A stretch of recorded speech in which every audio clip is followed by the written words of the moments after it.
Good morning, students. I am your science teacher, Mrs. Tanuja.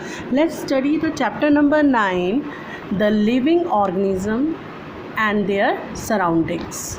In this chapter, we will learn what is habitat, terrestrial habitats, and the different kinds like aerial habitats and aquatic habitats. What is adaptation, what is biotic components and abiotic components. Okay, let's start that what is habitat actually. From a very wide variety of animals and plants that live on earth, in all these variety of organisms, we will find that they have certain features that help them live in surroundings in which they are normally found. The surroundings where organisms live is called habitat.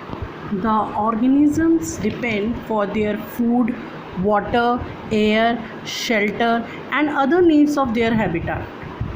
Habitat means a place or a home. Several kinds of plants and animals may share their same habitat. The plants and animals that live on land are said to live in terrestrial habitats. Some examples of terrestrial habitats are forests, grasslands, desert, coastal and mountain region. Some terrestrial habitat, let us take the first one, that is deserts. There are desert animals like rats and snakes which do not have the long legs that the camel has. To stay away from the intense heat during the day, they stay in burrows deep in the sand.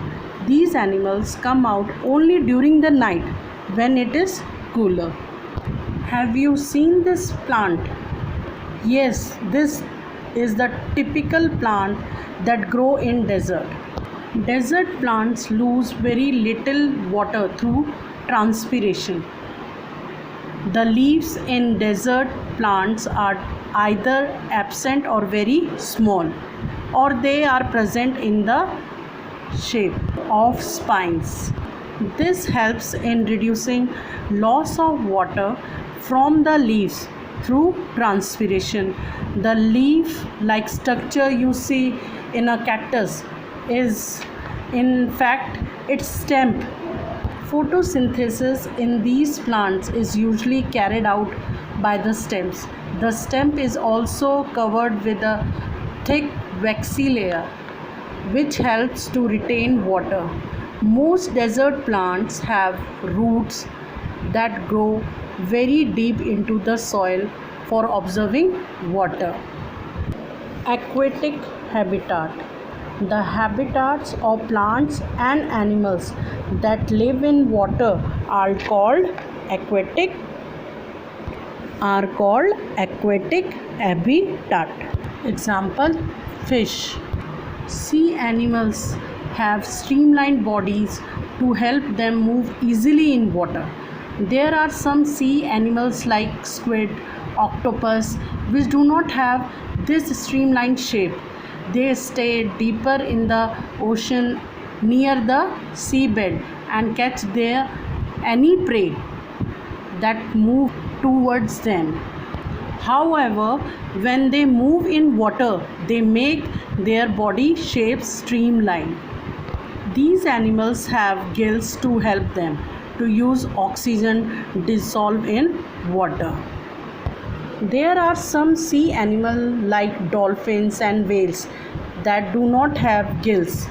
They have breathe in through the nostril or blowholes that are located on the upper part of their heads. These allow them to breathe in air when they swim near the surface of water. They come out to surface from time to time. Aerial habitat. The habitats of animals that live in the air for most of the time are called aerial habitats. Example, birds.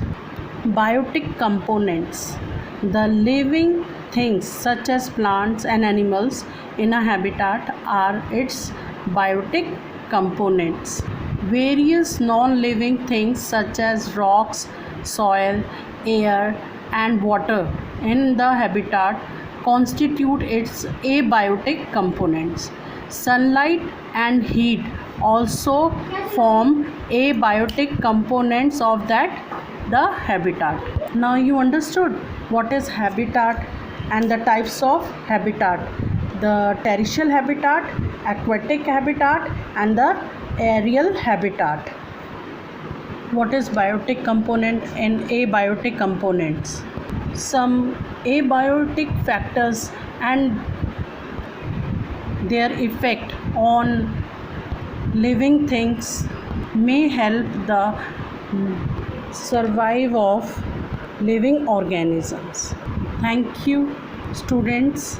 Rest of the chapter we will complete in our next section.